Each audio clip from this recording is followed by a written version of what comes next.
Friends, if you haven't liked and subscribed on YouTube, please do that. That means so much to us. Share the podcast with people who you think might find value in it.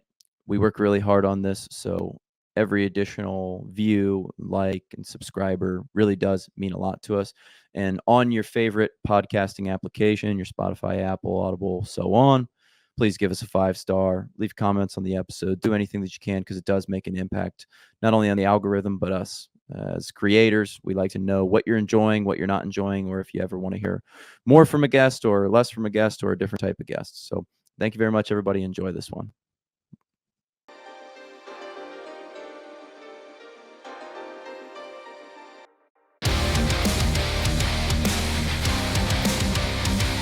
I was just saying to you before we got started, I love your story because you're an interesting case of an individual who said, I'm a nurse, this is what I do. And then at some point you went, this isn't what I have to do for the rest of my life. I was making mention that a lot of my friends who are in healthcare, if you would tell them, okay, you're not going to do healthcare anymore, you're going to become an investor in real estate or the stock market, or you're going to invest in businesses, they would have a panic attack. They would probably have the same response as a lot of people if they saw some of the blood and gore that you saw on a regular basis in that field, right? Isn't that funny? But I think that people sort of, maybe for some reason, especially in that field, feel like this is what I do. This is who I am. These are the skills that I have. I'm good at those skills. I'm going to just keep plowing forward with that. And that is not something that you have to do. And or when it comes to money, you don't have to be bound to, hey, I make as much as the hospital group pays me, and that's it. So why don't you take me through this transformation, tell people a little bit about yourself, and then we'll go back to the beginning and we'll hear kind of how it all started. Well, first and foremost, thank you for having me. I'm honored to be here on your podcast, and I just appreciate helping give entrepreneurs, or as I call myself, nursepreneur, platforms. I like that. I like that. So I have two sides, and when people ask me this, I'm trying to simplify things, but I have two sides. So my first side is real estate investing. So I do the 3 C's. I consult on different projects like short-term rentals, care homes, sober living, residential assisted living, private money lending, private money partnering, but I've done all kinds of aspects of real estate. But then I capital connect and I close and hold on single family homes, or wedge myself into a deal or exchange expertise for equity. So there's different kind of strategies. I like to work with the white coat investors that have those high W-2 earning jobs where they get pounded on with taxes. So I teach tax strategies, like how to reduce your tax imprint, like by using things like irrevocable spendthrift trust and different kind of modalities to help offset, or use your SDIRA to be a private money lender because you don't want to be in the thick of real estate, but then trust professionals like myself that have a proof of concept and have already done due diligence and those rinse and repeat kind of relationships. So that's my real estate side. My nursepreneur side is I'm a nurse by trade, 22 years, but I've been in healthcare for 32. And I'm also an author. I have my second story getting published on the 24th. It's an anthology, then piggybacking off with a kid's book, and then a memoir. So that's 4. And then I'm also a keynote speaker, a podcast host for the Pace Morby Media team. I'm a CPR instructor. I'm a wellness coach, endurance athlete. I have a ministry here in Southwest Michigan, and I have 2 teenage boys. So what I do is I'm very project driven. And so I do deals that make sense to me. So oftentimes people might come to me and they'll have a problem closing or with capital. So I'm like the wedger or the connector, collaborator, consulter on those. And then if I'm getting a little bit oofed out with real estate, I can take a pause on that and teach a couple CPR classes or finish my book or my story. So I'm a chameleon. I wear a lot of different hats. I always say I'm the kind of person that can go to the White House and know which fork to use and have a intelligent conversation, but then I can go to the hood and be okay because I do ministry. So it just depends on what I'm doing at the time. So I'm all over the place. Well, I love that. That's kind of the namesake of the podcast, really, is that entrepreneur, among other things, a person should be able to be multifaceted. There's this quote that I love that I've actually started tagging into the show. I'm going to pull it up.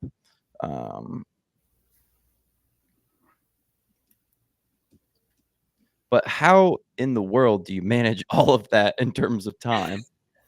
It's just one of those things where I think with my nursing background, you have lots of fires going on at once. And so a lot of medical professionals have that mindset of an entrepreneur where you solve problems creatively as a team and you just keep plowing through it. You don't have the victim mindset.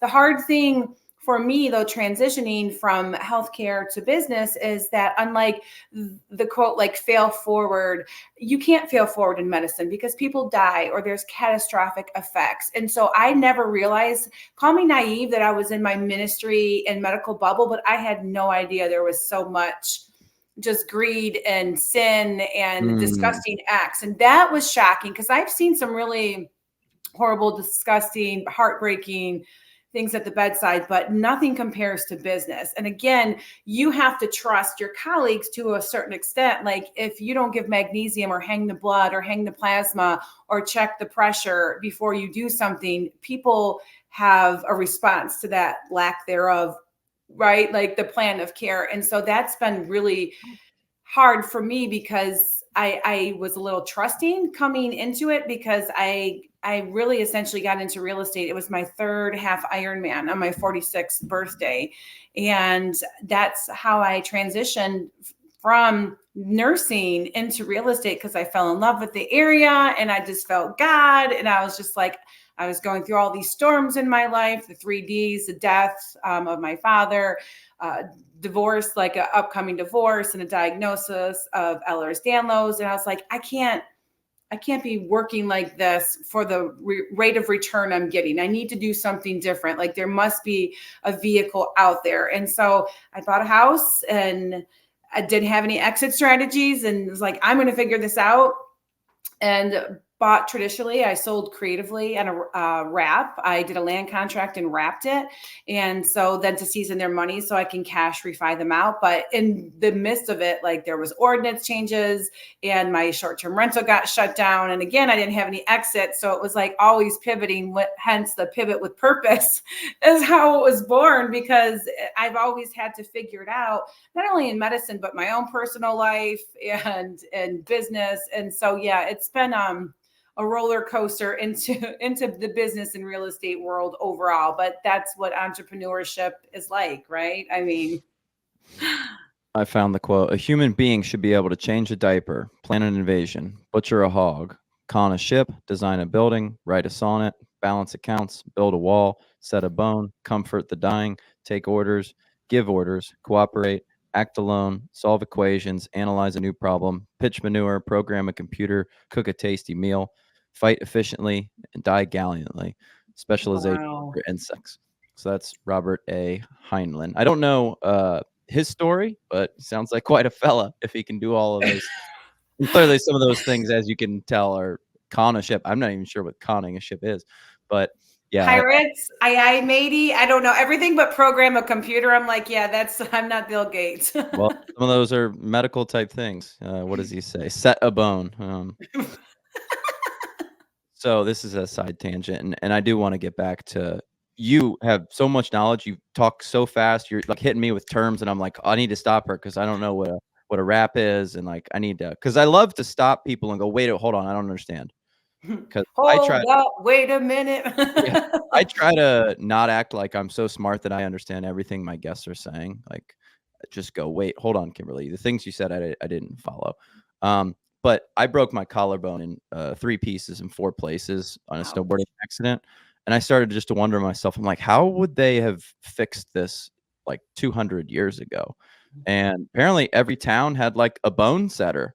And there was a person you would go to that would just like set the bone essentially. Really? And it was like almost pseudoscience. Like some people were like, that doesn't work. Other people were like, no, you need to go see the bone setter.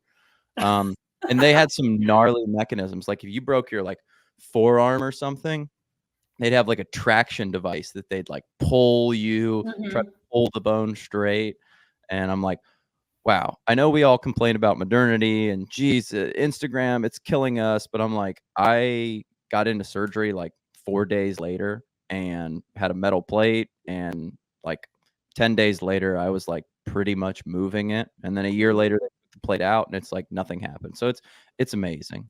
But thank you to everyone involved in that process. So Kimberly, what occupies most of your time? So I've owned and operated multiple businesses at once. So this is kind of a question I have for anybody who tells me that they operate multiple businesses, because I did it and I don't think I did it successfully. It was very, very difficult for me. I feel like I had my most success when I was able to say, all right, this is the primary thing that I'm working on. I can have Mhm. like side hustles, but those are like your 5 to 9s when you just have excess energy. Clearly, you Mhm. have a lot of excess energy. I think I have less excess energy. Mine is this podcast. This is where I kind of blow off steam, if you will. So Love how it. how do you manage like prioritizing the big needle moving activities versus some of the other things?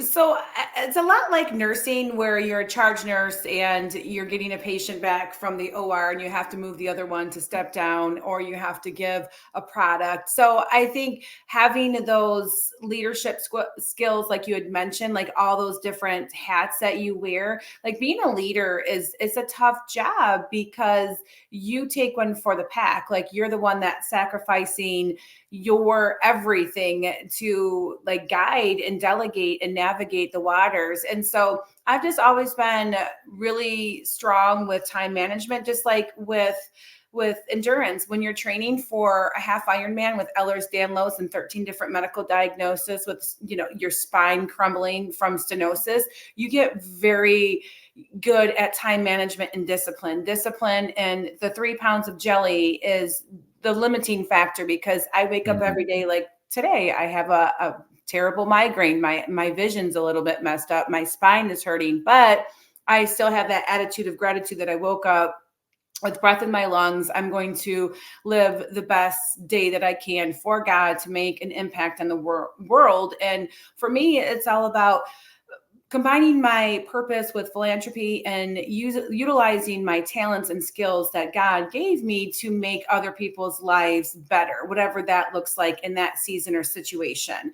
And so I use real estate for that. And so it is a different feeling when you have to keep closing, like ABC, always be closing, or you're not eating. And so like right now, my air conditioner just went out in New Orleans. And so I had $7,000 that went down there. I have a partnership breaking up. And so that's dissolving, and I'm refinancing out my people up north, the land contract, the one that's wrapped, and to get them traditionally financed, because I do creative finance where I do non-traditional. So I do different kind of high level strategies and structures, like subject to and like land contracts. And What's subject to? so a subject to, it's a strategy when the seller has pain. So they have to have motivation to sell. And typically they're in pre-foreclosures. They might have arrears, AKA they're owe money. And so I work with different investors that have different talents that can do these executed strategies at a different level. And so what happens is the title comes to the buyer. So I would get the title, and then the mortgage still stays in the seller's name. And so they have to have a level of trust there, because essentially you are taking on the debt, but you have the title. So you have skin in the game and they have skin in the game, but you have all the equitable interest per se, because you hold title, but the mortgage is in their name. And so you have to pay it on their behalf. And there Hmm. are some nuances with it, like the due on sale clause. Anytime you have a first lien position, it doesn't even matter if it's traditional or creative. If you owe debt to somebody, they can call that note due. And if you can't come up with the money, then the first lien position would be like, okay, well, I want to take the house back. Well, banks don't want to own houses. And so then what you can do with that is either A, put in a land trust, or B, you can just give the title with a quit claim deed back to the seller and then just keep the same terms.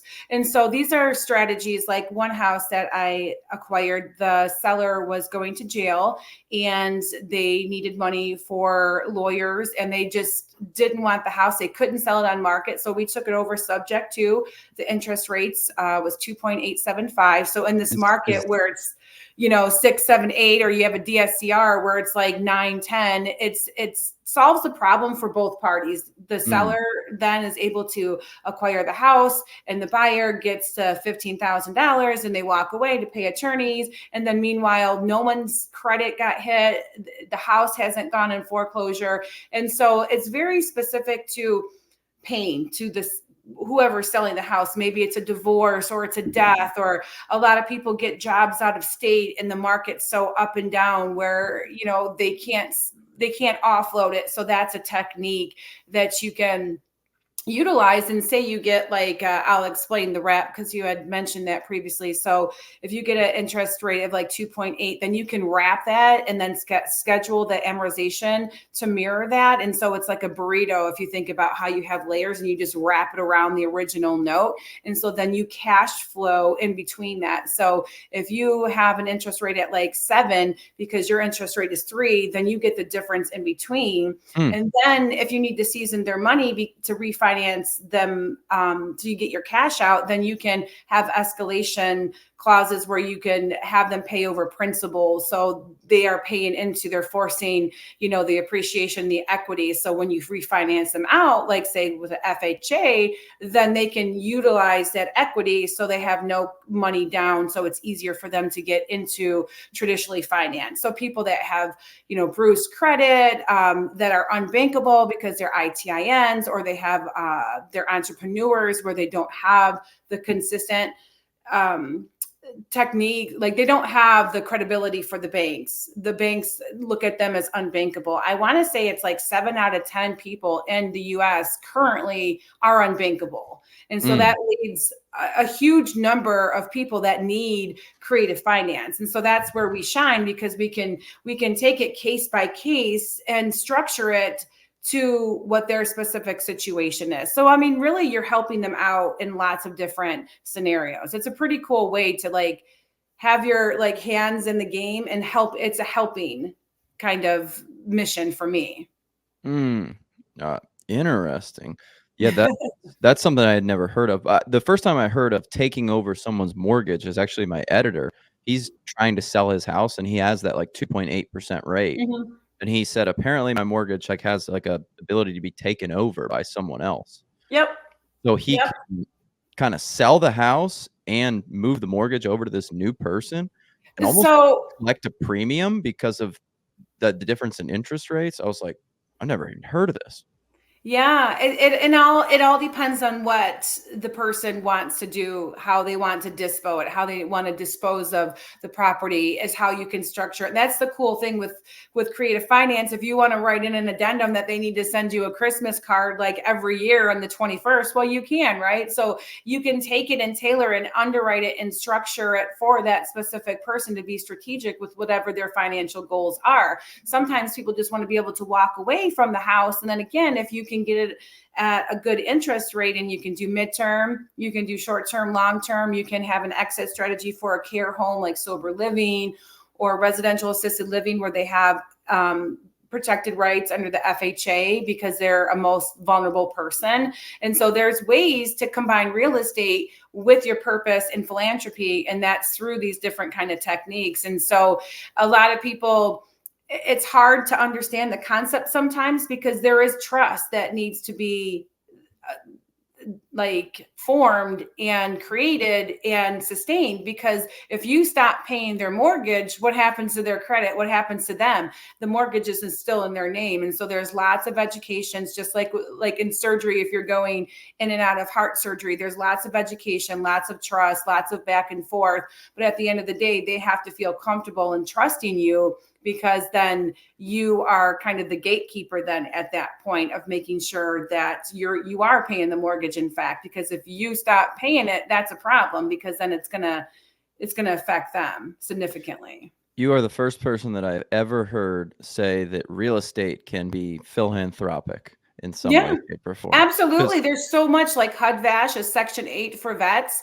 Like our veterans aren't getting taken care of. Like I was a migrant outreach nurse. I have a very special place in my heart for the H-2 workers that come over here and sweat on the fields just to have enough money to send meat home to Mexico. But like our vets, they're not supported because they're looked at as a burden because they can't produce anymore. So regular Section 8, you get so much more money for illegals and migrants than you do the people that fought for our country. And my kids' grandpa, he died in the line of duty as a state trooper. My ministry, Mihalik Mountain Ministry, is named after him and supported through some of the inheritance that we had that got me into real estate. So it very much can be very like giving and nurturing because like my house up north, these people never had a home before. They were homeless just 6 years before and they were unbankable, but I saw something in them and took a chance on them because I became the bank. And so I know I can pay my mortgage. If something happens to me where I'm not closing enough, I can just go get a W-2 as a nurse if I needed to bridge that gap, right? But I can take a chance on somebody else and do these kind of strategies. And now they're going to get refinanced out and we're hoping to close in 30 days. So it just took 1 year to season their money in order to give them a chance, but they need that chance. And when you're doing things like HUD-VASH Section 8 for veterans and doing care homes, you're providing a solution and helping out the community. We're 1.3 million beds short right now for seniors. Like seniors have no places to go and not everyone wants to be in a big nursing home. If you take a single family home and create a care home, then they can die with dignity and live out the best life, just sitting in their rocking chair. And then they're low impact tenants too. They're there to essentially die. And these are solutions that you don't really think can work this way in the industry because you think like BlackRock and like all these big hedge funds, but Yes. you don't realize there's people like me that want to take a single family home and lease it to an operator for sober living to get people back on their feet after they come out of inpatient, and then tie in extra things like coaching and mindset and CPR. And everywhere you go, you can literally make that community better. And I think if everyone looked at it like that way, doesn't matter what, if it's a side hustle, your main job, if you go someplace having the mindset you're going to leave a better place, I mean, amazing things can happen. What's your stance on that whole BlackRock controversy that these private equity companies are buying up all of America? Is that even true? Like, oh yeah, for sure. Like I know that just in Atlanta, Georgia, I want to say that like it was really high. I read, you know how like they listen to your conversation and you get like stories in your feed. So I want to say like 80% of Atlanta is owned by like these big hedgies. And so they put a cap on houses because they come up and they buy up all the blight areas and they gentrify it, which is great. But like another thing that people don't know, that China owns like almost 40% of the real estate and land over here. There was a huge upheaval in mid-Michigan because a farmer sold out to a Chinese company, and like the Midwest people got spicy. They shut them down and they band together. So it is important. And that's what people think. And I don't even like when I talk to sellers, or if I go direct to agent or direct to seller, or I'm someone gets me on a call, I say I'm a nurse by trade that solves problems creatively depending on the topic. And I'll structure a strategy that makes sense for you. I don't even like to use the word investor because people instantly think like, oh, they're trying to take my house or they're trying to scam me. money hungry. Kimberly's money hungry. She's an investor. Right, exactly. So I usually lead with I'm a nurse because someone usually typically has some kind of interaction that was positive with a nurse because we're ranked the most ethical and, high standards like year after year. So I think people are a little bit more, I can get trust very quickly because I'm used to establishing it over life or death situations. So, and I'm very relationship. I've talked to people sometimes for a year and never do a deal because it's not, I might get on the phone with an investor or seller and then I end up coaching them for weight loss or working on their mindset or having a CPR class in their community or getting a AED in their community to help, save lives through education through CPR. So you never know what opportunities, like your private money lender could be in the next, like, row over at your theater. Like that's why having these conversations and opening up the door for opportunity, every time you step out the door, you have an opportunity to make that space a better place. And that's what my mission is, to do this through real estate so I can get a better return on investment while not risking my life, because I have now 13 different medical diagnoses. So that way I can do the best thing possible for my season and then just push it back into the community and make it stronger. That's amazing. It seems like you just stated you kind of give away a lot of free advice and work and effort. How do you think about that? Is it something you believe it'll all sort of come back to you? Because I know some entrepreneurs believe that, and a lot of entrepreneurs don't believe that. They're like, hey, I got to focus on me. I got to focus on building my business. Why are you getting on a call with that college kid, Alex? Like, just, do you want him to work here? It's like, no, I'm just trying to coach him up a little bit. Maybe someday in the future it'll work. Probably not. This kid's probably never going to start a multi-million-dollar software company and be like, hey, Alex, you want some free equity points? Probably not, but maybe. I don't know. Yeah, you just don't. I mean, coming from my background being a nurse, I'm a natural nurturer and I like to scale other people. I would very much rather just be like a helper and just help the other person. But I do have integration behind me. Some of the discipline that I have with organization and managing people, I'm just good with people and I'm good in stressful situations. And I think if I can give tidbits and that wisdom, like people always say, I have the wisdom of a grandma, but I'm cool like an auntie.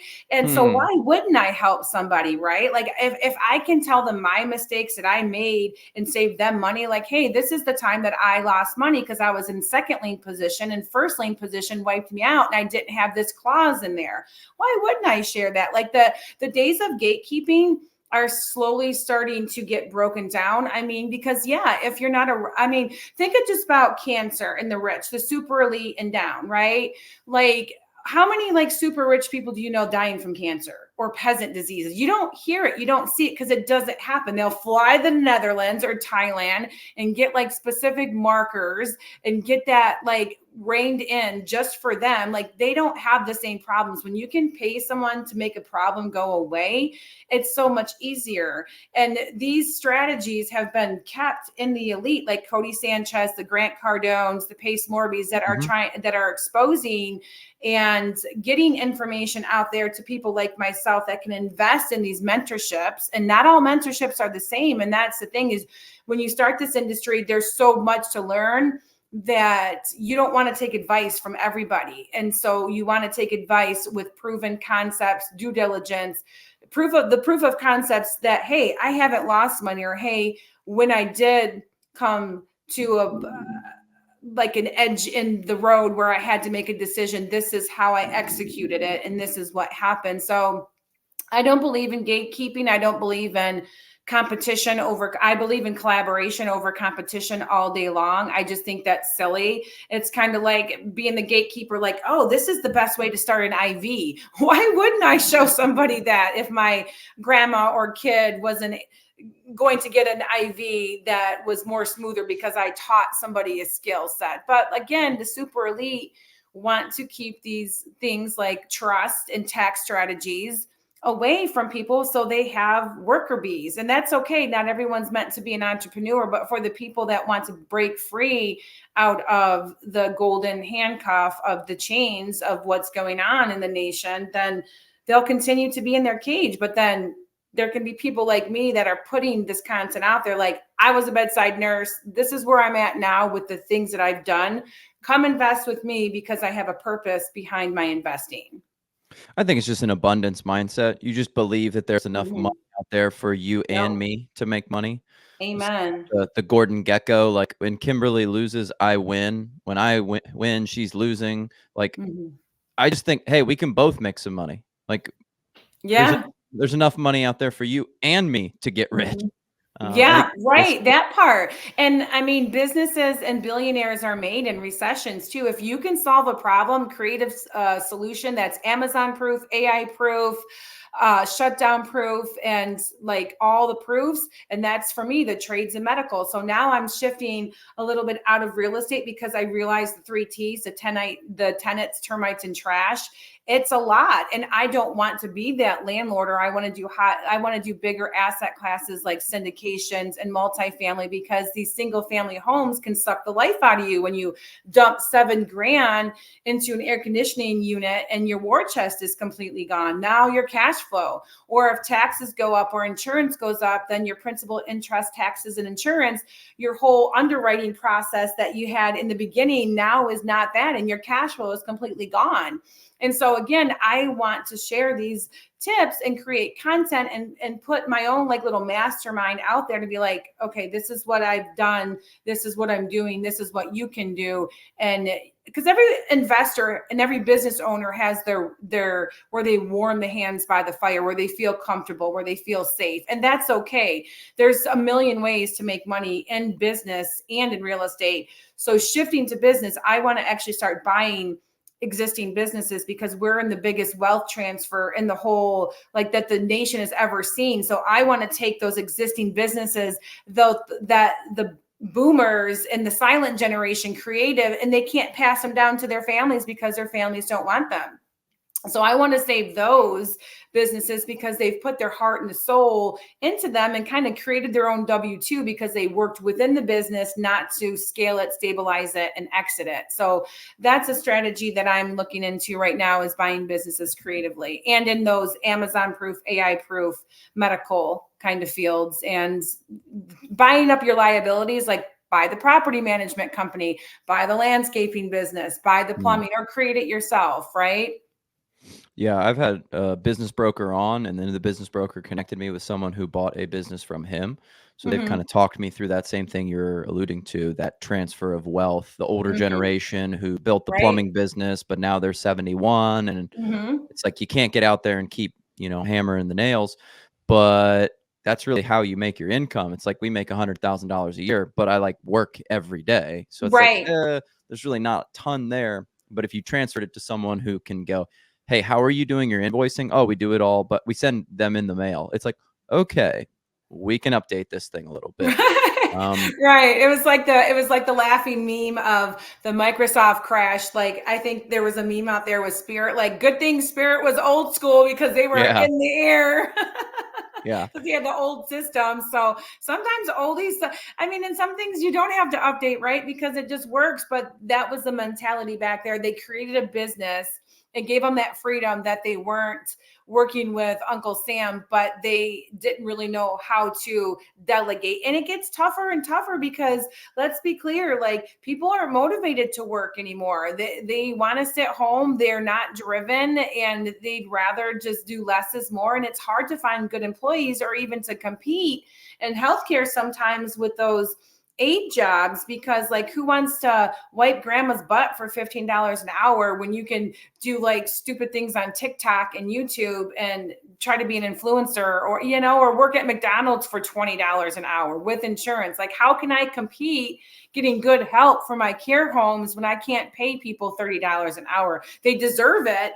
But someone like me, I can't pay that for staff. And so I want to make sustainable, like, care compounds where you provide a solution. It's like a village. It's like going back to the mindset. If you look at any other culture, like the Muslims or Pakistanis or Jewish, they all have an ecosystem, a financial mhm. system of banks and businesses and their schools and taking care of each other. And like, we don't do that in America. We just don't. We're so nuclear. We're completely detached from one another. I would love to have some kind of development where I have a self-sustaining, like, solar and geothermal heating and tiny houses for the staff, and to make that like like in the Asian countries where they have kindergartners in senior citizen centers, because there's that ebb and the flow of how to take care of our elders. And so those are the kind of things that are special to my heart, that a lot of people don't even realize. They're like, oh, you can do that in real estate? I'm like, you can create anything you want. That's the good thing about being a visionary. You just poof, it's there. Yeah, I just read an article about these retirement communities in Florida that are just enormous. I'm looking at Huge. one right now. It looks like 120,000 people live in this. That can't be right. That seems Well, no, there are. And see, and a lot of people don't like that. And so that's why you can take a single family home and convert it and make it ADA compliant, American Disabilities Act. And then you can have these smaller homes of 14 people, 15, 16, 20 people, like within a home. It's just the regulations can get a little tricky. So, because not everybody wants these massive Margaritaville type retirements, a lot of people just want to be like in a peaceful country setting where they're getting home cooked meals and they're just like looked after, and they don't want all that like rigmarole.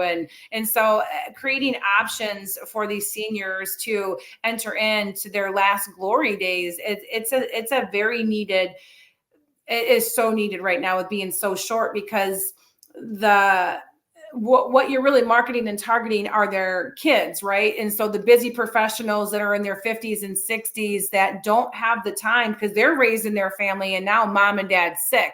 And that's what you see a lot in this industry. People come up to a problem and they solve it with a solution by buying an existing residential assisted living or just buying a single family home, or the foster care system. We're collapsing with the foster care system. And that's another way you could get a group home, a non-licensed group home, and provide a stable surrounding with just minimal staff while you're cash flowing too, or lease it to an operator, because sometimes these operators have big hearts, but they don't understand the real estate portion. So you can combine real estate with a business and souls all day long, especially like medical office buildings, working with the white coat professionals, grabbing a resident and being like, I know you're exhausted, you're in debt because you just went through 12 years. How about I get you the commercial real estate and I help you build that business out into a white glove service. And then and you can take different services and then put them where you want to while you're providing a business for somebody that wasn't. So that's the kind of things that I consult on. People come to me and like, how can I do this? And I'm like, this is what you do. And then, so yeah, I'm always giving out, advice to people depending on what their goals are. My numbers were wrong. 151,000 people live in that Villages community. That's No, just thank you. nuts. Fun I don't fact know. too. I mean, if I was old and they had pickleball and cute old girls, maybe I'd That's be a into fun it. fact. Cute old girls. So those communities, like sexually transmitted infections, are like skyrocketed. Florida has That's the what I've heard. most, because as they're living longer and they have these communities, they have all kinds of different things going on there, different problems. Give me the penicillin, Kimberly. Let's do it. I'm kidding, of course. That's a whole business right there, right? Being a Yeah. visiting doctor into these retirement communities. I will let that be one of your businesses, not one of mine. So you have just like a wealth of knowledge. You just like boom, boom, boom, boom, boom with it. Like, where did you begin this process, right? Because I know so many individuals who they're in nursing, and I Mhm. start to talk to them about taxes and finance and real estate and investments and cap rates, and they're just like, no, no, no, no, no, no, no, no, no. I don't want to learn about any of this. Where did you go to access these resources? Like maybe a step after you already decided that I'm going to do it, because that's a whole nother conversation. I do want to talk about that Ironman that you said you did not train for. That's what I heard on the podcast that you're like, I didn't train. I'm like, an Ironman? You should not be doing an Ironman if you didn't train. But where did you go to find like information about this? So I think I'm just naturally resourceful. Like when you leave home, like when you're not even a teenager and you're like couch surfing and like a feral child, you learn how to be resourceful. So I always just end up solving a problem either for myself or other people. So when I started going through the exodus of my marriage, I realized like I need to stabilize myself and quickly. And as my body is starting to break down from this disease, how can I do this from afar without having to completely uproot myself, but having the flexibility. So to me is like the low overhead. So I just started praying. I fasted, and God just kept on sending me the right people at the right time, like literally. And then I just started investing in all these different mentorships. Like I got into Peace Morby's group, then then I took Grant Cardone, residential assisted living, and then RN Writer, Mike Shop Workshop, and all these different conferences and networking events. And you just always are meeting other people that are doing advanced strategies. And then you just connect with them and you collaborate, you send them business, and vice versa. I'm very a solopreneur right now because I'm in that messy middle where I'm scaling, but I don't have the money to hire because I had to just spend $7,000 on an air conditioning unit. So that's where I'm learning in the business. And a lot of it you learn by trial and error and tribulations and seasons of suffering. Like you just do. And like, you just have to have that Rocky Balboa mindset where you're going to take the punches and you're going to keep moving forward. But having an exit strategy in case you do get into trouble, because if I don't pay someone's mortgage with one of these sub-2s, then what happens? Then the seller, their credit's going to get tanked, right? If I stop paying. So I have built-in structures where I still keep my nursing license, and that's where I can like go teach a CPR class. So I really just believed in myself. The first investment that you can do is investing in yourself. And I hadn't done that since I got out of nursing school. But when I was quote unquote, like your trophy wife, ministry, working part-time, stay-at-home mom, church kind of Midwest Mayberry, I always kept myself busy. So I was, wrote a story on my weight loss because I went from morbidly obese to Ironman finisher all naturally like a decade ago and kept it off. And then I got certified to be a personal trainer. So I taught senior fitness for free, or I taught classes in the church, and then took that money and reinvested it in the community. So I've always done philanthropy work. So I've always been busy. Like I taught sex ed. So I did a camp nursing. I did medical missions. And so I was always had my hands into something. And just, I worked unpaid for close to a decade as my kids were growing up. So now it's the time where I'm choosing.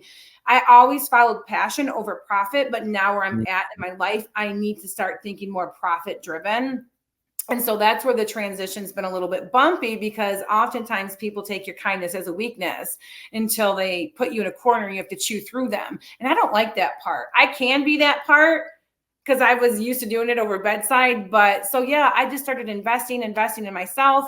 I picked up a couple great business partners along the way, like my partner, Frank Leone in New York. He has a huge lending side. So he was a VP of bank, Wall Street, made it through 2008. Really solid investor. And so I latched on to people like that. And then I just would continue to collaborate and mastermind and see what they were doing, and then mimic and repeat what they were doing to mix it in with what I was doing to make sense where I was at in the season. So it's very chaotic, but yet it works for me, right? You talked about having to chew through people in business, and you've been there also, where not that you have to like intentionally try to harm someone, but you need to sort of like put them in their place essentially, and be like, hey, look, this behavior that you're displaying, it just doesn't fly with us in our organization, and we can't do it. And I personally view that as like a benefit to them, that, hey, look, I'm showing you that your behavior is not good enough and it's not going to work here. Like if we have to terminate someone, now at this point, Kimberly, we have 37 employees. So I've had to terminate half a dozen people, and all of them generally I like there's no one who, even a girl who stole from us, I was like, I like you. Like, I don't want to have to do this. She had a baby, like a new baby. Yeah. Like, this sucks. Like, I don't want to have to do this. But in my head, I'm like, I have to show her that this behavior is not okay and it won't fly with us. And if you want to improve your life, which again, you can lead the horse to water, but you cannot make them drink. That's like the thing I say all the time here. So true. I can't make you like come in and work hard 9 to 5 and like sort your shit out essentially. I can try to help, but that's up to you what you do. And the unfortunate reality is, Kimberly, like some people just I won't be able to get through to them. Ever, because they don't recognize that there's a problem, because they're not emotionally mature enough to even self-reflect or heal from whatever deficit state they have. That's the problem. And then when you're talking about partnerships, 8 out of 10 partnerships fail. It's not like marriage, where at least you have some benefits and tax breaks, right? Or some bedroom fun. Like Yeah, I was this. gonna say, yeah, tax benefits are not why I'm in for marriage. Maybe, But you know what I'm saying? Like, at least if you're partnered when you're married and you're yoked with the right person, but when you're yoked with the wrong person, like this recent partnership breakup, if I would have went in as a lender and had escalation clauses and personal guarantees, I would be owning the house and the business. But since his ex-wife is a lawyer and I didn't take my contract to a business lawyer, the one sentence, how it's described, and we didn't have an operating agreement because this was supposed to be not transactional, but relational. Like, now I'm getting screwed because I didn't do that. I trusted somebody. And that's the problem. Now I trust nobody. Trust is earned. It's not given. And like, it's just people, and you can start off as best friends, but like experiences and seasons change people, and people change, and not everybody has that gritty heart that endurance athletes have. Like, you'll learn a lot about somebody when capital's involved and crap hits the fan, and it's like a pirate ship and it's on fire and it's in the Bermuda Triangle and you're trying to go to war. You learn a lot about your partners, and a lot of partners don't make it through. That's why there's so many solopreneurs out there, because it's a lot for partnerships when you're joint venturing with other people, and especially people that have the side hustles. Because if their W-2 takes up so much time and they can't stop, drop, and get on the phone with a real estate attorney or an escrow processor and secure that transaction from open to close, that's a problem. And so, like, when I'm talking with investors, I always say, tell me about the time that crap hit the fan and you had to execute one of your exit strategies. Tell me how that went, or tell me the time that you lost your first money amount, like how'd that go? Because this is important when you're working. And then again, when you're doing these advanced strategies, you're working, other people are trusting that you're going to be able to, like, I always like to under promise and over deliver every time. So, but not everyone thinks the way that you think. And that's, my toxic trait is I think everyone has a heart like me. I like the red flags. I'm like, oh, I will find one redeeming quality about that person. And like, meanwhile, but if it's other people, I can see it very clear, but that kind of goes back to just like your background and having biases or trauma. Like, your brain is a little dysregulated with neuroscience. And so like, what I can see with somebody, someone else might not see, and that's why I think it's important to integrate coaches, because coaches need coaches, because what I see in Alexander might not be what you see. And people bring out different values and qualities amongst each other when you're in these high networking type circles. And that's the beauty about business, is like, you don't know where your next deal is. It could be sitting right next to you at the airport. So you always have to be like that entrepreneur, like, mindset. Business partnerships are tough. You hit it on yeah. that. And you said like they may change. You might change. Right. I had a Right. business partner that his idea was like, I don't want to have to change who I am. And I'm like, that's being a business owner. Unfortunately, that's part of the job description, is that I may not be able to coach Kimberly the same way I coach Bill. Like, Bill may be hard ass, and I might just be like, Bill, like, you screwed this up, get it done. He'll be like, Roger that. Whereas if I say that to you, you might like break out in tears and be like, oh my gosh, I can't believe like you said that to me. So it's all just changing yourself. And he was like, I don't want to have to do that for people. And I was like, then you can't manage people. Like, and that's fine if you don't want to manage people, but we've built a business where we have to manage people.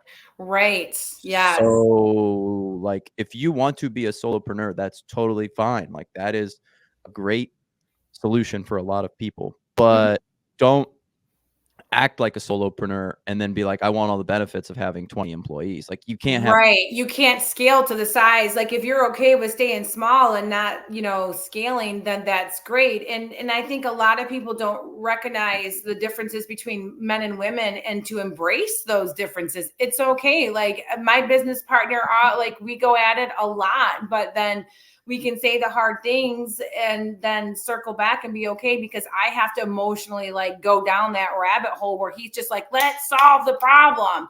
Right. And if you embrace those differences, and there's such a disconnect. Like I never understood women like kind of like, because I'm like traditional, like in my role or what my upbringing was. Like women couldn't even vote in my congregation when I was married. So it's 2024. And so I'm coming from that and being in a very submissive role while being a leader with my kids and ministry and all the other things that I've done into running what I'm doing now. So it's been like a big shift. And I think people don't recognize the differences, how hard it is for women in business, because only like keynote speakers, only 28% are women. The pay difference for a woman for a keynote, $5,000 for a woman, 15 for a man. Like, and I'm not all about like roles and stuff. Whoever's best for the job, then do it. I don't care what your organs are. But the differences in pay, like as a nurse, you got paid for where you were at or what you could do. But in business, it's not like that. I have to prove myself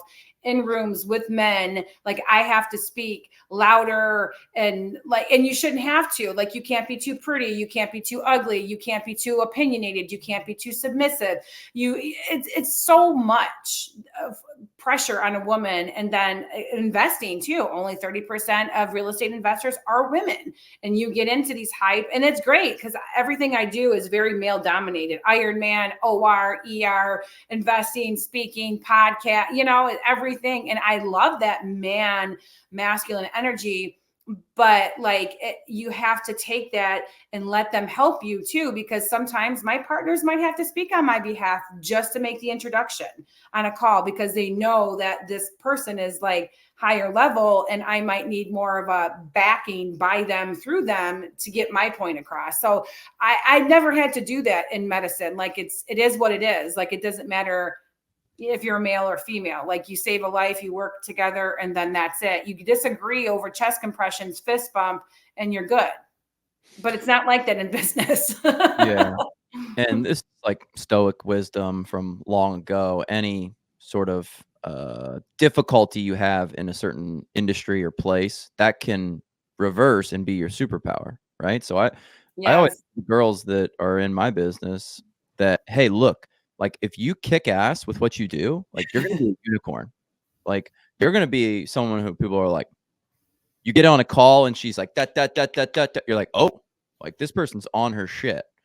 So like if you can step up and be good at it, you're actually going to be more noticed than a who is just like doing a really good job.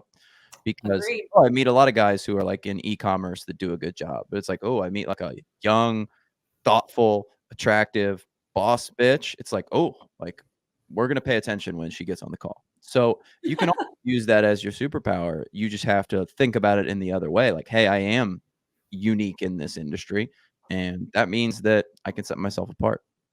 Yeah, it's definitely been interesting tying in all the other things, because like everything is how I'm building and have built. It's like an ecosystem. So I'm connecting with the white coat investors that need tax strategies, but those are also my lenders. And you have to be careful with the SEC, because private money lending, that's why there's fund to funds and syndications, because it's a gray area. And when other people are trusting you with their money, you have to use certain wording and consulting and contracts. And so you are safe within those federal guidelines too. And that's where I can connect with my white coat investors that are still out in the front lines, and they don't have the time to learn all these strategies. So it goes right back. I keep everything like into my pool. And I think that's just what's so powerful about being diverse. Like a lot of people will tell you pick one thing and stick with it. That's great if that's how your mind works, but I'm a visionary. I have 15 business ideas right now in my head that I could pitch to an angel investor, but I'm nervous that they would take that and run with it. Like, can I get like a non-compete? Or so that's where I'm holding back, because I haven't met the right people to give these big ideas, because I'm learning.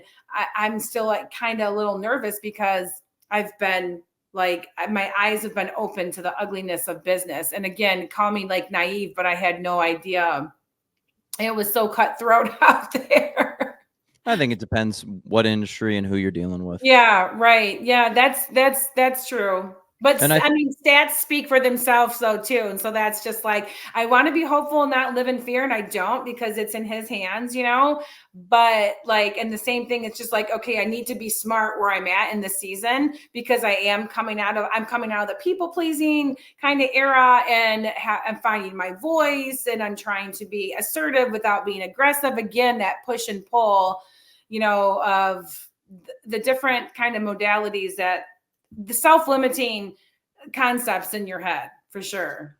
Well, one of the things that, I quickly think of, I just read Poor Charlie's Almanac, deceased now, Charlie Munger's book, and the psychological tendency that he talks about over and over and over and over again is the reward punishment super reaction. He's like, essentially, if you know what a person's incentives are going to be, that can tell you what their behavior is going to be like. And it's like one of the classic stories where some medieval time, they had a real big problem with rats. So they was paying people to kill rats. So what do you think actually ended up happening? Do you think that they were able to exterminate rats? No, those things can like survive a nuclear blast. I feel like they're like cockroaches. What people started doing was breeding rats so that they could kill them and bring them in. Oh, at 15 rats. Wow, this is a good haul, right? Wow. Is that a true story? I have no idea. It's a good story, true or false. It is, yeah. But essentially, it's pointing to people will utilize the incentives that are at their disposal Yeah. to go out and take advantage of the situations. Now, True. It's human if nature. if you or I were in that situation, would we do that? Like, probably not. But you're going to, if you're preaching to a large enough population of people, you will begin to have those incentives, and that's true of like public policy, these things. So when you see like, oh, like workers' comp is just rife with fraud, it's like, yeah, you sort of can predict that because the incentive is very high for someone to come in and game the system, right? Yeah, right. So And he's that's what big on people are doing. They're hacking the system with like scams, pretty much. Yeah. right. So you talk about like business partnerships and people like, being cutthroat. It's just if the incentive is high enough for someone to do a thing, this is why people cheat in sports. This is why people take steroids in the Olympics. This is why, because the incentive is high. Like, hey, if I win a gold medal, like I know I can lifetime earnings of X, Y, and Z millions of dollars. So he wants you to look at everything sort of through that lens of like, okay, what are the incentives of people? And if you can see what the incentive is, then you can kind of predict how people will eventually react. Like, right, I talked about the person who was stealing from us. What she was doing is she was clocking in on her mobile phone like 30 minutes before she would actually get to work. And she did it 200 times. Oh, wow. It's a lot of time. That's a lot. That's a pattern. It's too many, right? Too many. But the incentive for her was like, hey, I can clock in and get like, making $19 an hour. I can make $10 a day more, essentially, every single day. Yeah. So the incentive was there, and it was, in some way, shape, or form, my fault because we didn't block mobile punch-ins. We didn't geofence the location. So yeah, you got to go, well, yeah, that person like lied, cheated, and stole, but also like I'm partially responsible because I did set that system up with the ability for it to be gamed. Like the incentive was there. Yeah. You just had to roll the ball forward far enough to see someone actually go out and do that. Sure. Yeah. And that's where just human nature and speaking with people, then you never forget that lesson. And that's why I think it's important to have these conversations, because things happen to you for a reason, a season, a lesson, or a lifetime. And if you approach it with that as a learning, be like Bob Ross, we're going to make this into a happy tree, like that's just like what you do. Like I was a private money lender on a house in New Orleans. It was supposed to be a sub-2 wrap. And the partnership on the other side, the JV, they grew too big, too fast, and they had to quit claim deed the title back to the capital partner, aka me, and it became a hold. And the market shift and a complete market analysis just tanked, and like creative finances everywhere down there. And so I had to hold that property for close to 9 months. That was the one where the air conditioner just, went out because they said it was done in 2020 and they lied, so you learn these lessons along the way, and then it just makes you safeguard them with different kind of building strategies in order to offset that. And why wouldn't you share that story, right? Because now you could possibly share another business owner a lot of money. Like, oh, I remember hearing Alexander, he did this geo or whatever caching, whatever that was word you said. Geofence. Yeah. So you Geofence. block. I said geocaching. Isn't that where Yeah. you get things, the different areas? I thought it was like collecting gems. I'm not sure. So, one thing I do want to do is I want to go back to where you actually made this decision, because I think so many people are going to be out there and they're going to be listening and they're going to say, Kimberly is just wild. Like, I've heard all the things she's in. Like, her brain works differently than mine. She's doing 15 different things. Obviously, she was going to get out of the straight line path of a career in nursing. I'm not really like her. I can tell I'm not like her. I just like doing my job, but maybe I do want to make more money. This is something I tell people all the time. Like, because you have a job doesn't mean that you can't go out and invest in other things. Like, Yeah. that's classic And rich dad, yourself too. rich Yeah. dad, poor dad. The teacher who buys 2 rental properties, every 4 years, and at the end of his 30-year career, he's got 15 rental properties and $500,000 in the bank from his 401k. So take me back to where you were mentally when I'm a nurse. This is what I do, but like, I think actually I'm going to be able to change that. So I mean, it started like I mentioned on the third half Ironman in northern Michigan, where I invested in the house and had to then pivot, and then Did you from actually not train for that Ironman? Because you said I third. I was Oh, very undertrained, but your body has muscle memory. And so like I swam the distance once, not like one time, but like the whole distance. Like once I would fart around for 10, 15 minutes in the lake, right? So I swam the distance once, I biked the distance once, but of course I was training, but like 15 miles here, 20 miles here. Well, that doesn't really cut it.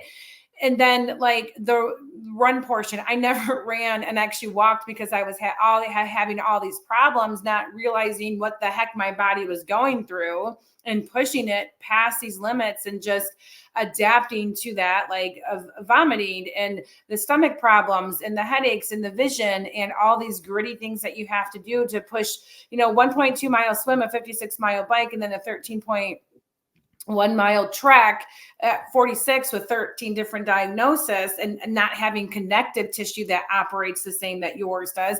It's a lot. And so I wanted to do it because I know it was like that inner calling, like you need to do this race. And so I was like, I can always pull out.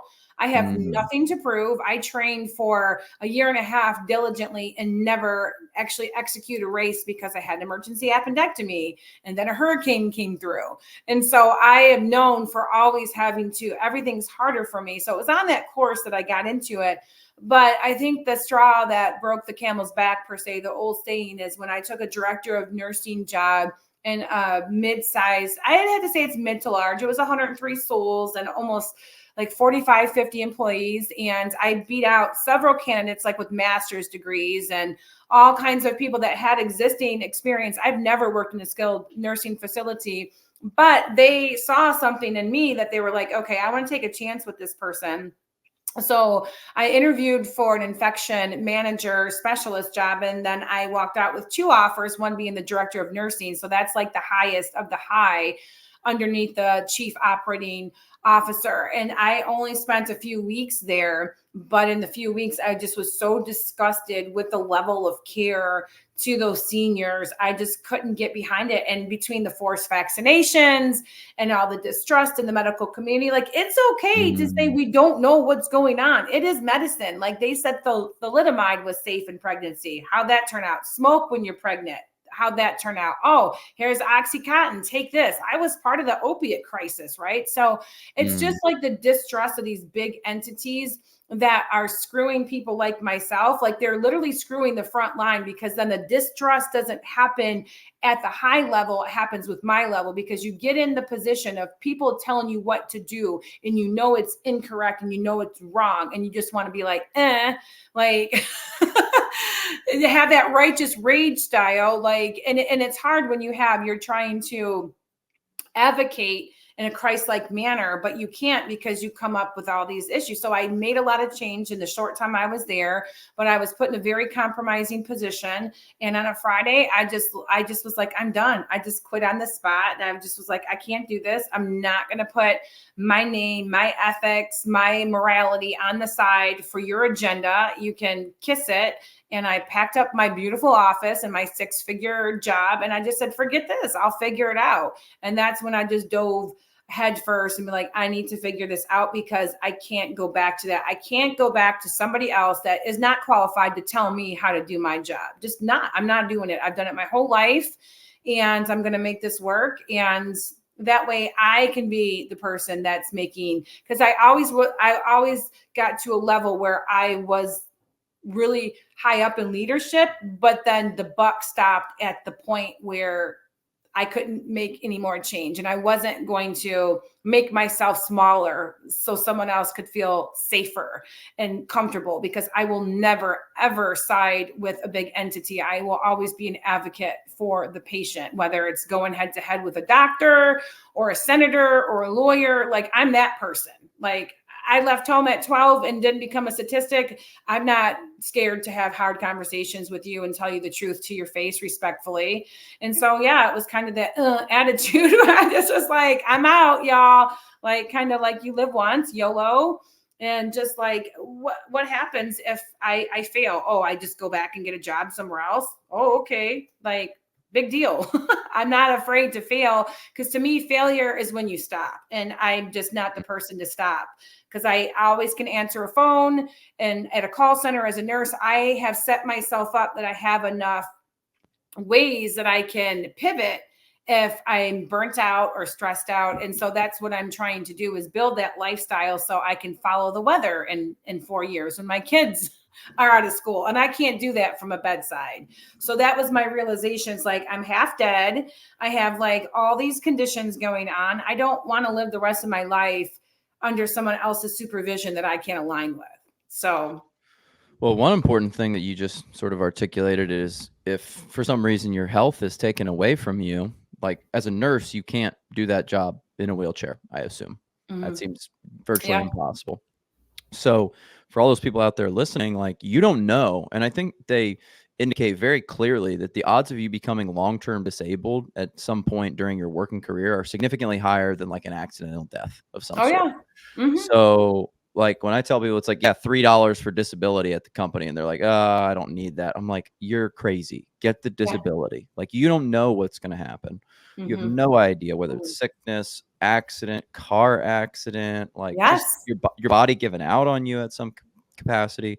Insurance. Stuff. Yeah. I mean, there's a lot of scary things out there for individuals. So what do you think's going on in the medical industry? You sound like you definitely have some warm. All right. Well, we got to dig into that. What do you mean by that? I mean, it's unsustainable. I mean, there was like safe staffing ratio issues 22 years ago when I graduated from nursing school, and it's only gotten worse. And then just the distrust within the medical community after COVID, they just put people and practitioners and providers in a really stupid predicament. Like, the statistics for nursing, they're so sad. Like, after, I want to say 5 years, 75% of nurses walk away for good. Like, not even like take a break. They like walk away being like, I'm out.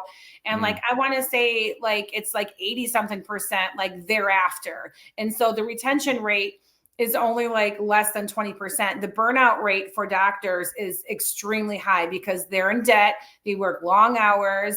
They're getting killed on taxes. So a lot of them are going overseas to practice. Like, I'm literally flying to Thailand next year in order to get the test that I need, because I spent $15,000 with insurance. And that's why you say the disability, if you can get any kind of insurance, then get it, because no one's coming to save you.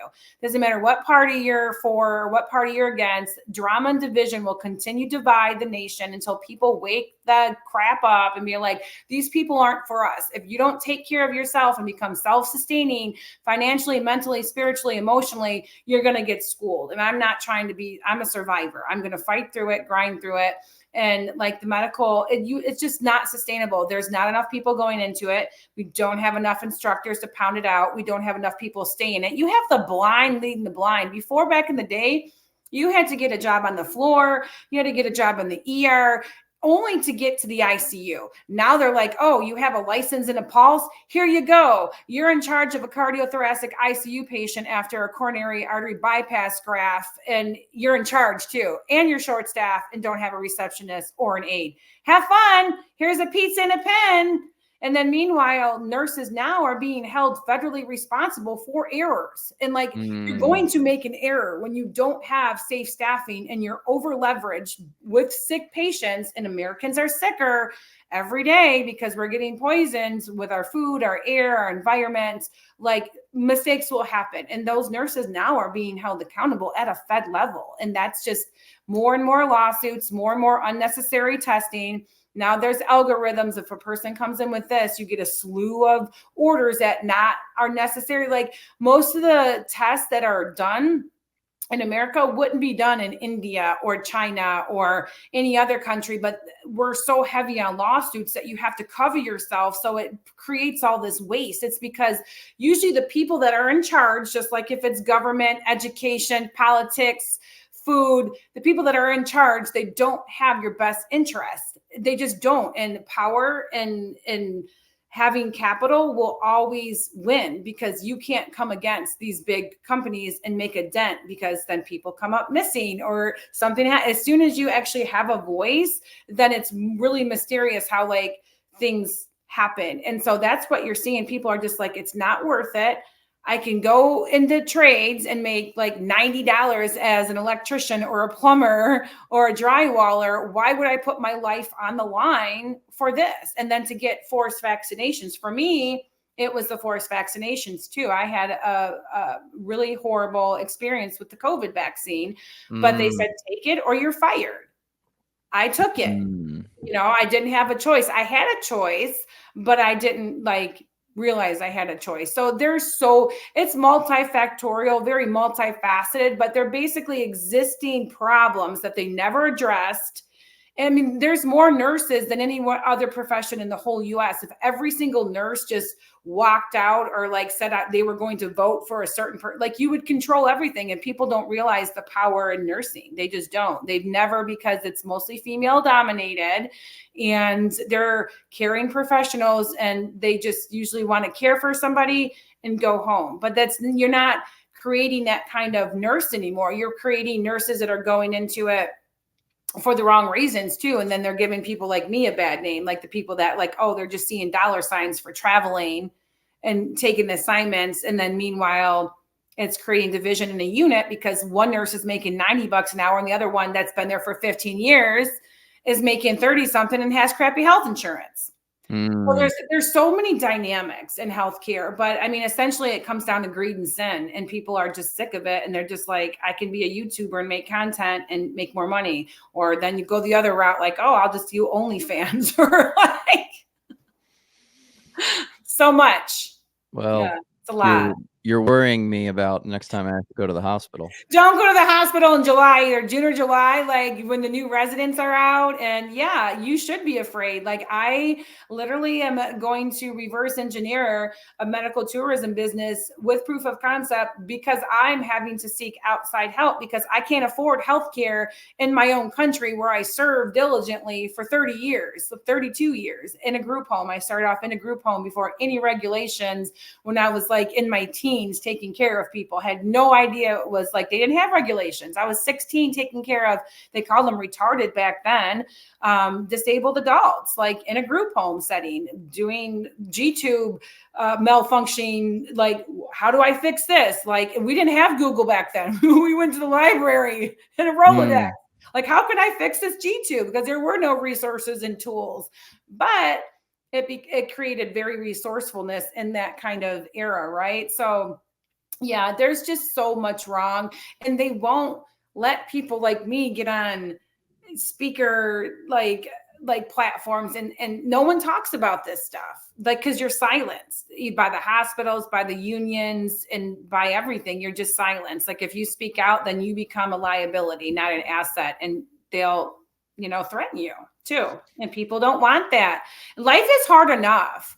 Most people don't want to swim against the stream like a salmon. Who wants to be like a salmon, to swim upstream, lay their eggs, and then die? Like, they Yeah, don't want to do that. They don't want to fight.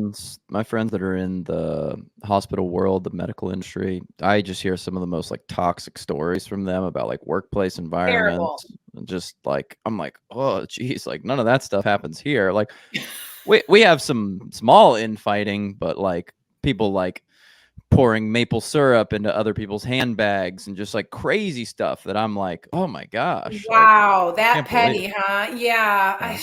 it is. And people lie. Like, I remember, I'll never forget one person.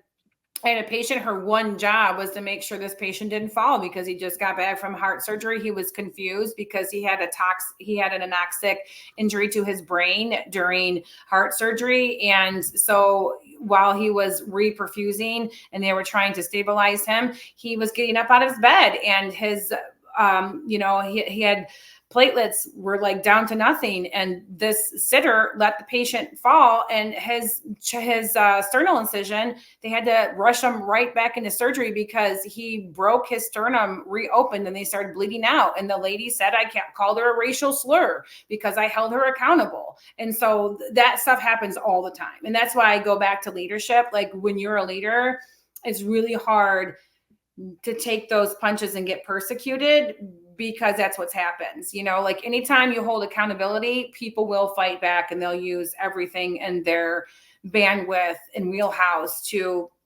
create problems for you, because accountability, self-reflection is a thing. And people, and it is toxic. You have young eating the young, and you have people just being really ridiculous. And then you have people like me that are trying to wrangle the circus people.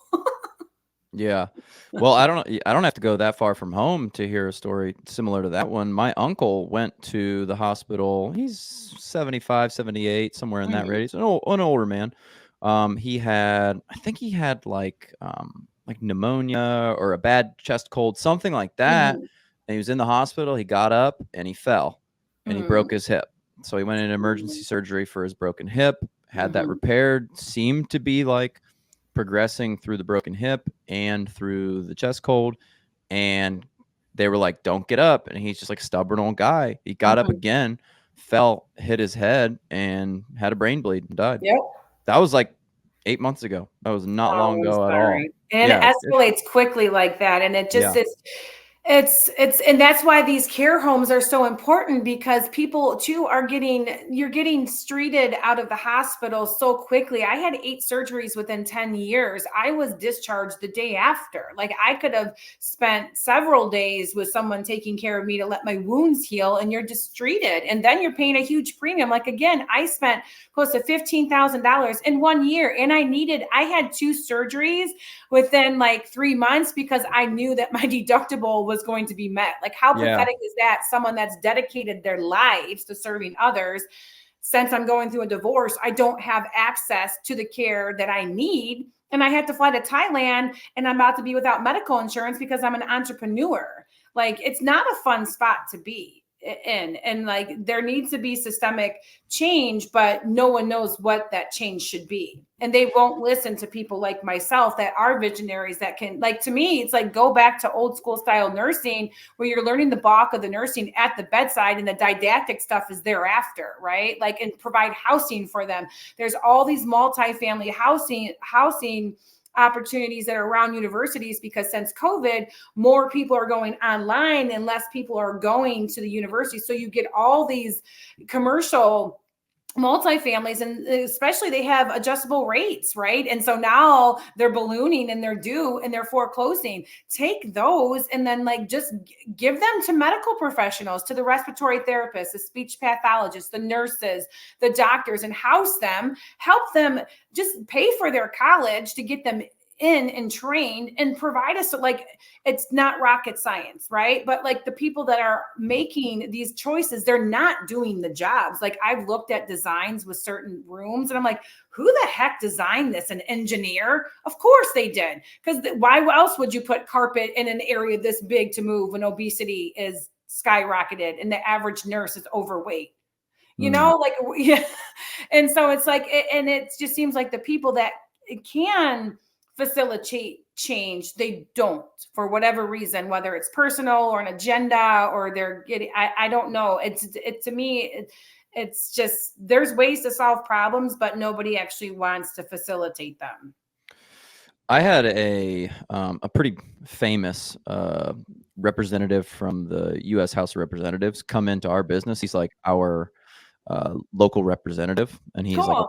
a name that if I said it, everyone would be like, "Oh, holy crap!" Like, so he came in and he said something to me that was really sort of eye-opening. And he said, "Well, the Congress is divided, so we got control of one side, they got control of the other. So nothing's going to happen over the next 4 years." This was like, I think this was during Trump's presidency, I think. Um, he goes, "Nothing's going to happen." He goes, "And that's what you want as a business owner. You just want nothing to happen so that you can just keep on going and making money." And I was like, huh, like that's an interesting way of thinking about it. Maybe you're right that sure, if they came in and like broke my company up because you're too big, no company's over 35 employees, like you don't, sure, that would be bad. But I was like, well, don't we want to actually like make changes to help people? And I think that is probably what you're alluding to, is that people don't want to change it because it's like, hey, it's working, we're making money, let's keep it going. And unfortunately, I think that there's two ways to make money. You can make money in a negative way, you can make money in a positive way. You can do good doing well. And I think you totally believe that too. Hospitals have just seemingly become this like private equity, like exciting gem, because the healthcare industry is like the single most profitable industry in the United States. Ding, ding. Which is like messed up. And that's how you get like, you get the ridiculous margins that are essentially like governmentally locked in. Like, it used to be that if you wanted a premium, you had to build a brand, right? Like if I'm selling basketball shorts, they should maybe be $30, 25. You go to, Walmart, you can probably get them for 15, right? But if they're Nike, okay, these are going to be 50, maybe $60. And you're going to be like, that makes sense. 50 bucks for a pair of Nike shorts. That's how they get that extra margin, is they had to build a brand. But it seems like in healthcare, it's like this drug costs $14 to manufacture. We can sell it for $700. And it's like, that's governmentally sort of locked in place. And we got complicity all along the chain through the insurance providers and the doctors and the pharmaceutical company. If I'm like just trying to make as much profit as I want, I'm like, wow, it was really hard to build Nike as a brand. Like, we should just get into that drug that's got an 8,000% markup. It's like, whoa, hold on a minute. Right. Yeah. And they're like, and then you're limiting the access and the resources to the thing but that it's control, right? That's how they control people, to manipulate them in ways.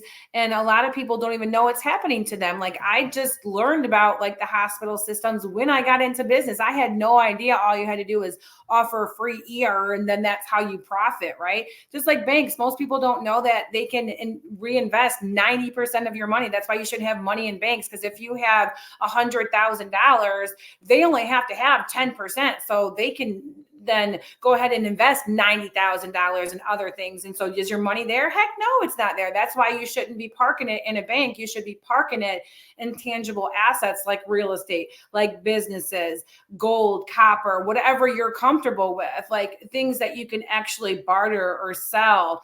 People, they're just not they trust too blindly because it's been held over us, and we don't even know. Half the people don't even know how the America works. Just like in jails, I'm on the state board for prevention of cardiac death in youth, and a mom just emailed me yesterday about a win. A local school got their first AED, an automatic external defibrillator. Well, they're required in jails. Do you think they're required in our schools? Mm, No. Well, guess what? Like post cardiac arrest, post COVID with myocardial infarctions and leading up to cardiac arrest has like tripled. It's the number one killer in women. Kids die from it all the time unless it's on an NFL or a game or it happens to an athlete. It gets exposure for a hot second, then everyone forgets about it. So why didn't somebody take that initiative and be like, every single school in the United States of America should have a $1,500 device that will save grandma's life, a kid's life, or you're like, are you kidding me? Like, especially with the rise of cardiac arrest after COVID. So to me, it's just like, you're not stupid. You know this. You're just choosing not to acknowledge it. Seems mm, kind of sus to me. mm.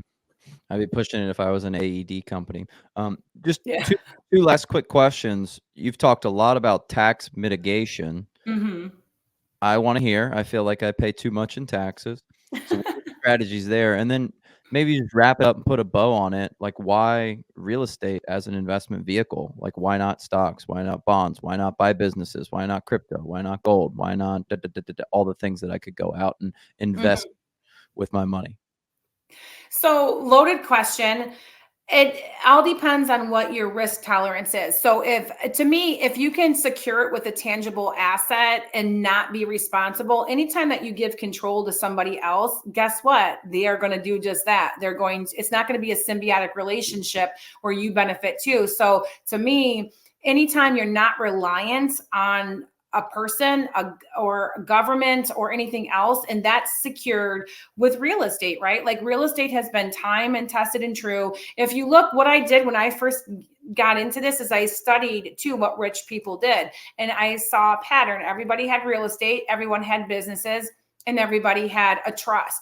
And so you can use strategies like a non-grantor irrevocable spendthrift trust that operates off a contract law where you don't get the capital gains, because when you get the closing, then you do things like whole life insurance and you become the bank and you borrow against it and you just move it within these structures. And if you own nothing and you control everything, then nobody can come and sue you or take what you have. And so there's different kind of strategies where you can umbrella. Like this trust was erected back in Rockefeller's time, back in the 1800s, when they started seizing lands. And there's difference in laws. There's legislative law and there's contract law. So if you have a specific way that you can underwrite a structure to keep your assets from not being liabilities with these kinds of ways, that's what I can teach people. And you can do it with business. You can do it with like anything that you can sell like into a trust, an umbrella of it. Like, so my trust owns 80% of my LLCs. And so there's only 20% that is, say something like I had a tenant that wanted to sue me. They can't sue a corpus because I only control it.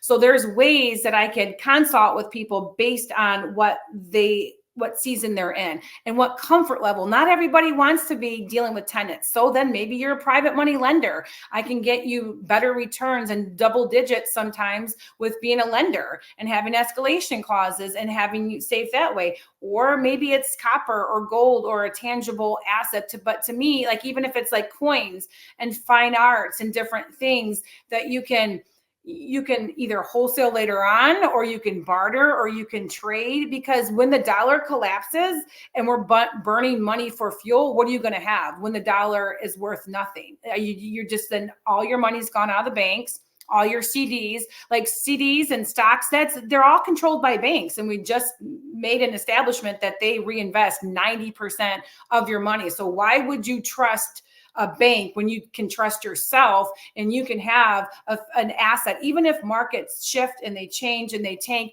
if you hold on to it, there's not any more land. You can't create land, and like you can only build so tall. And so when you have big private equity places or entities taking over a lot of the real estate, that's why it's important to have people like myself and you and other people that want to get into this industry take one at a time, because you're taking the power away from the big companies and you're putting it into your palms so you can go ahead and invest it. So there's so many different strategies that I can teach people based on where they're at, because not everyone wants to deal with certain, they're like, okay, I'll park my money here, as long as it's not in a bank or underneath your mattress and it's not a liability. Because to me, if it's not cash flowing, it's a liability, period. Mm. Like it is, because you have to have a war chest in order to sustain that, right? And so if you have to dump money into it to keep it stable, then it's really not an asset, right? But you can hold those assets in case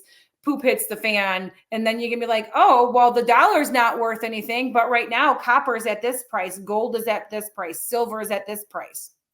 And then again, equipping yourself with skill sets that no one else can do, right? Like if you're only doing one thing, what's going to happen if World War III breaks out? Importing and exporting is crazy. Gas goes up to $10, bread is $15, and you don't know how to hunt, or you don't know how to grow food, or you don't know how to harvest rainwater. What are you going to do?